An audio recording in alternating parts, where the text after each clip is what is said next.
everyone, welcome back to my channel. Today I am reviewing the Australian epic fantasy trilogy, the Bitterbynde trilogy. I came across this series because the first installment was at my local book nook. I picked it up, I saw high fantasy, boom, that's it, that does it for me, I'll give it a go. It sat on my shelf for a little bit while I finished a couple other things. When I finally cracked it open, it drew me in from page one. This is a book that, I was hooked from the very start. The way that Cecilia Dart-Thornton lays out the story is nothing short of genius. We begin with a main character who's very mysterious. They are mute, horrifically scarred across the face, and they have no memory of who they are, where they come from, or what happened. Our character starts out as a servant in this gigantic castle, and we soon find out that we have flying horses, valiant knights who charge out on their airborne steeds, and we slowly learn about the magic and technology that makes this happen. We have wind ships, we have a castle that is described as being the size of a city. It's just enormous, dozens and dozens of floors, but our main character being a servant, they are bound to the lower floors, basically scrubbing pots, scrubbing floors, getting kicked out of the way, getting told off, and being beaten as well. Now, why am I not naming the main character, and why am I using they, them pronouns?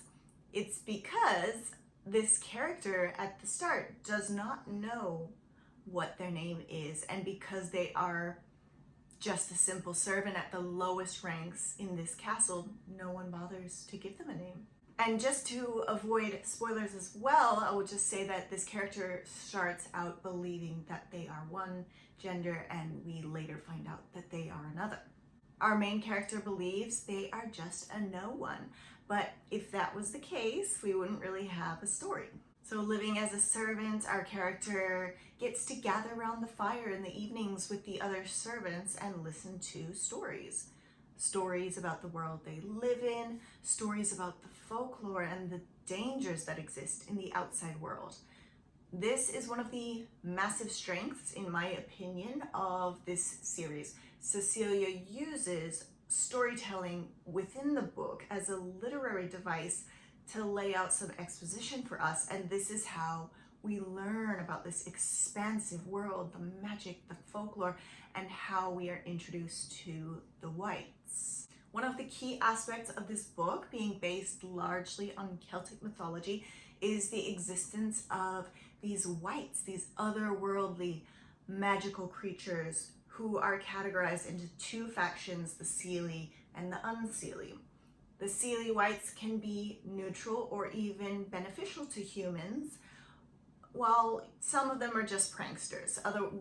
They're either good or neutral. By and large, they are not evil in any way, they just are. The Unseelie, however, really have it out for humans. They intentionally want to hurt, trick, or capture humans. And this is one of the amazing things that this series has going for it. We have a rich folklore where we get to learn about these different types of creatures, some cute, some terrifying, and it adds to the stakes of the book because the outside world here is massively dangerous. People in the story basically cannot leave the walls of any castle, village, or home unless they are powerful enough and educated enough in the ways of folklore and magic to be able to survive. There's another really interesting aspect of the magic of this book, and that is the unstorm or the Shang storm. This was one of my favorite parts of the story. I thought it was just so unique and fascinating. It's basically this eldritch storm that happens where it's not only a weather event. She describes every raindrop sort of freezing in the air and becoming these rainbow crystals, and you can feel the magic making your hair stand on end. And we soon learn that during these storms, if you do not protect your head with the tall tree, the unstorm can take your passions, your human emotions, and it will create a sort of tableau, a copy of what's happening in that moment and in your heart, and it will then replay this moment in that spot with every coming storm. So back to our main character, one event leads to another, and this person soon decides they've had enough with the mistreatment. They're tired of not knowing who they are or where they come from, and they decide they're going to escape to find out three things: their name, their face, and their story, their history. Thus begins our journey, and it just had an incredible way of building on itself. What you think the main goal is in the first book turns out to be just a building block on the way to a larger story. We soon find out about the fairy realms and the political upheaval and intrigue in both the human and fae worlds. Our main character, as you might guess, turns out to be a key player in the bigger picture. If you can't tell, I did love this series. I loved it. I do have criticisms and qualms. I think most people would agree. But I just wanted to lay out the things that I loved first and then talk about some of my critiques. So the strengths of this book: the Celtic folklore. If you love learning about age-old folk tales, you'll love this. Cecilia gives a long list of her resources in the back of the book, and it shows the effort and the research that went into the mythology here. She really does great justice to these classic mythologies while adding something interesting and new. The exposition laid out through having no memory, I think it was a genius way to tell a story. It really makes it so we can learn about the world without feeling like we're being spoon-fed the story. It's important not only for us to know what's going on, but for the main character as well. And from the start of the book, I was just asking myself, who is this person? What happened? Why are we here? It offers a lot of mystery and questions that kept me reading. The world building. This is serious high fantasy. You're going to learn the ins and outs of everyone and everything in this world, and I truly applaud the effort that it took. It takes, as I said, this sort of classical mythology and setting, sort of an Arthurian Middle Ages type world, while adding the beautiful newness such as the Australian landscape. And this was another thing I loved about the book. Being someone who lives in Australia, I was able to truly appreciate the Australian touch. We have wattle trees, we have magpies and plovers. It made me able to hear and see the setting so much better, and I think it added something new to the fantasy genre, because we usually, as I said, get that classic British Isles setting, but this was a Southern Hemisphere fiction.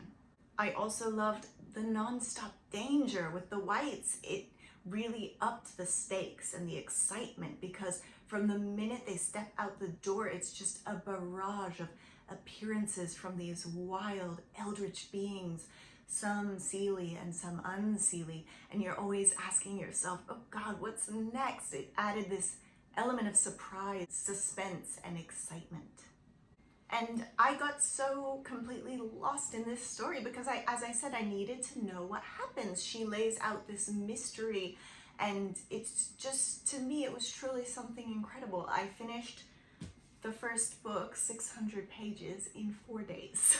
So that gives you a sense of how much it drew me in and how committed I was to finding out what happens. Now, all that being said, I'm going to mention some of the critiques, some of the weaknesses that happen here, and if you've seen any other reviews of this book, you will probably hear something similar, and I'm doing my best not to spoil anything.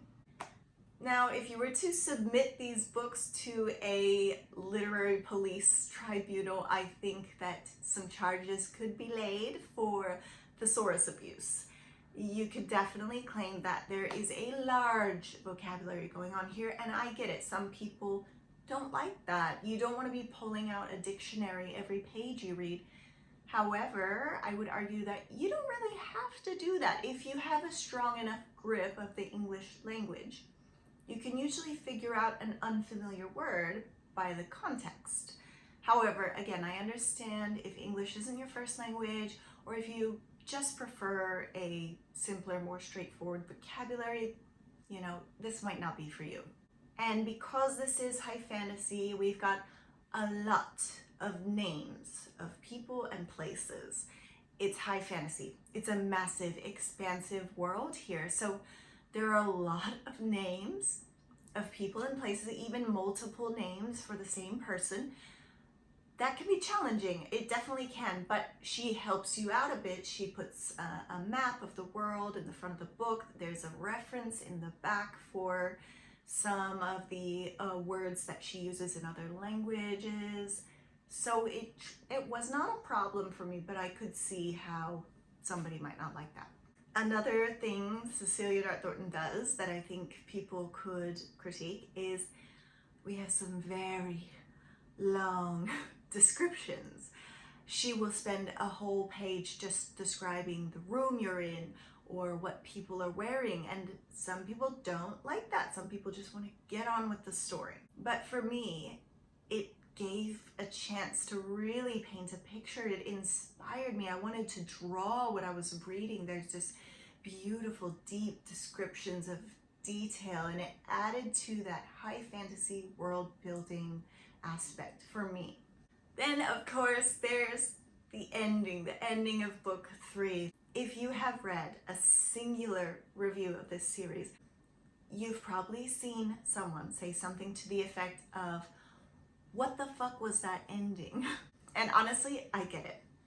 It's probably the biggest weak point of this series. You have this wild journey with so many ups and downs. You experience so much with these characters and you feel like you're sort of a part of the world, and then toward the end of the final book there's sort of this shift. Now, I don't know if Cecilia had a deadline to reach or if she was just never sure how she was going to wrap this whole thing up. It did feel a bit anticlimactic. There was some sort of tone shift toward the end. It's like she wanted to avoid the cliche happily ever after. So yes, at the end there is one very last strange twist that I didn't see coming at all. And then that's it, that's the end. You're left a bit stunned at the end going, wait a minute, are you sure? Is there something wrong with my copy of the book? How could it end like this? And without giving too much away, again, there is one very final paragraph which offers an alternative ending. And to me, that alternative ending was so much better. And I just said to myself, okay, that's my ending. I'm gonna stick with that. This is the main complaint that people have about this series. How could you write such a thick, epic series with so many connective threads and then just end it like that? And I do think, as I said, this is a just criticism. It does feel like a bit of a fizzle, and I was left questioning, what on earth just happened? And I think there are a few things going on here. I think it's important to remember that, one, this was Cecilia Dart-Thornton's first fantasy novel trilogy. It's her first publication. And I saw there's an interview with her on YouTube where she says when she started the story, she knew the world, she knew the setting, but she didn't know the story. And once she started writing, the story came from there. But that may be a part of what's happening here. She didn't start with an outline and a clear goal in mind. She improvised the story as she went. Now, on the one hand, that is incredibly impressive. And on the other hand, it may point to why the ending feels incomplete. There's a good chance that she didn't know how to end it and just cobbled together what she could in the moment. And secondly, let's not forget the foundations of this story. We're dealing with folklore, Celtic folklore and mythology. Most of these folk tales, many of them, do not have happy endings. Why is that? As we learn in literary studies, many of these folk tales, some of them serve as a way for people to explain natural phenomena or to simply pass the time spinning a yarn. But many folk tales exist as cautionary tales. Now, for example, let's talk about the Kelpie, or the Ek Ushkia as it's called in the book, the story of this beautiful horse that appears to you in the wild, and it tantalizes you with its beauty and muscular physique, and once you give in to temptation and jump on its back, you find yourself stuck to its body, unable to jump off, and it runs full pelt into a body of water, drowning you. This is an old fairy tale. It's one that we've all probably heard before, and it's one that comes up in the book. The cautionary tale that many scholars believe is the purpose of this story is, do not jump on the back of a strange horse. If you're tromping through the moors, or here in Australia we have wild brumbies that exist in the mountains and in some places, and you may find yourself tempted, oh, I'll just give it a go. Look, it's friendly. Come on, I'm gonna jump on its back. And what's gonna happen instantly? You're gonna get bucked or bolted. I can promise you, if you do that, you're gonna get hurt. You're gonna break your neck. So therefore, parents, nannies, and caretakers back in the day would tell this story to youngsters, hoping they would read between the lines and understand, never jump on the back of an unfamiliar horse. Now, what does this have to do with the ending to the series? Cecilia is writing a fantasy folktale based on other fantasy folktales, so why should this not also serve as a cautionary tale? Why should it not warn us about some of the choices we make, some of the company we keep, or some of the laws of nature that we cannot change, however we might try? Or what if Cecilia herself is a Sealy White who wanted to have a bit of fun, tricking a lot of us into thinking that the series was going to end one way and then dropping the illusion and watching us all squirm? I think Cecilia herself might enjoy that theory. Whatever she is, she's truly a genius, and hats off to her for this fantastic series. I was truly not okay after reading this. I didn't know how to go back to reading normal books. I might just have to read the whole series again.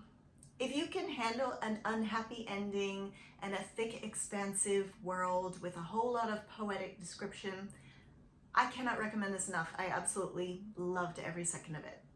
But if you've read the series and you have something to say, please leave a comment. I would love to hear what you think. And please subscribe, share, follow along for more videos. Thanks.